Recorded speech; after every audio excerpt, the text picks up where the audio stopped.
pasando? Que los datos son tan categóricos e incontrastables que no tiene mucho sentido seguir discutiendo lo que algún funcionario de la gestión anterior dice. Por ejemplo, yo veía recién que este señor decía que todo lo que se tomó, la deuda que se tomó con el Fondo Monetario había sido destinada a cancelar otras deudas.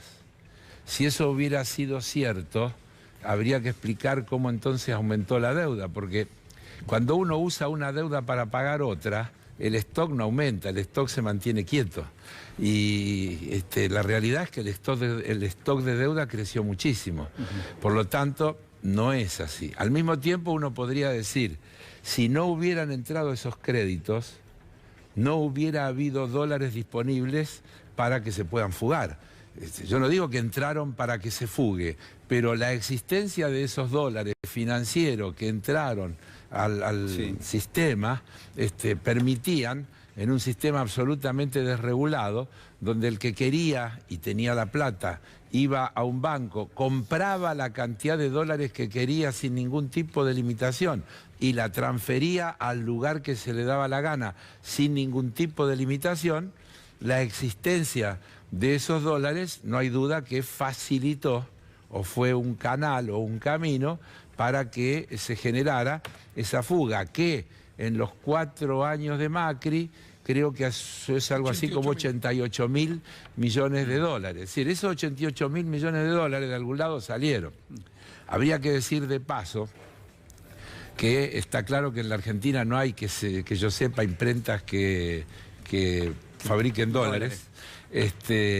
Y por el otro lado, habría que decir que los pesos que se utilizaron para comprar esos dólares es ganancia que se obtuvo en la Argentina, porque tampoco salen de un repollo los pesos, sino que son utilidades que luego se han convertido en dólares y que luego tuvieron, vaya a saber, que no se invirtieron en el país, destino, que no se invirtieron en el país.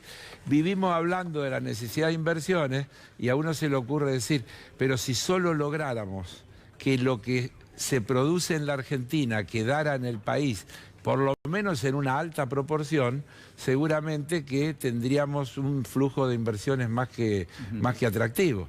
En un país que tiene 40% de capacidad instalada ociosa y además una capacidad de generar una riqueza que se obligara a reinvertir, es muy probable que hubiera un flujo que podría garantizar la inversión reproductiva necesaria para fomentar esa política de crecimiento. Por lo tanto, es muy poco serio seguir discutiendo algunas de esas declaraciones. Alonso decía recién, 4 y pico cayó el PBI. Voy a intentar decir una cosa, creo que el per cápita debe dar el doble. Sí, es lo que comentaba. El doble como 4, mínimo. 4,1 fue el PBI. Es el nominal. El nominal. El per cápita, porque hubo crecimiento poblacional en esos 4 años, se calcula que el crecimiento poblacional es del 1% más o menos por año, entonces uno debería pensar que el PBI por cápita hoy debe estar en el 8 y pico, más chico que el que había en diciembre del 2015. Es decir, un país achicado en su PBI, fuertemente endeudado.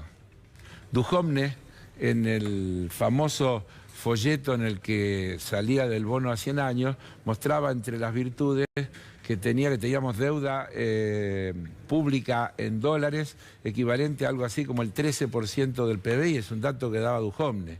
Entonces tendría que explicar ese funcionario cómo se pasó de aquel 13% a este porcentaje que hay ahora, si en el medio todo lo que se tomó de deuda nueva se utilizó para cancelar deuda vieja. No cierra por ningún lado, es inconsistente, es insostenible. El proceso de endeudamiento del cual siempre hablamos implica necesariamente que el gobierno necesitaba esos dólares para generar o para alimentar el plan financiero, o en todo caso que también había como cierta venia en términos políticos de parte del Fondo Monetario de los Estados Unidos en respaldar al gobierno de Cambiemos. No hay duda, no hay duda.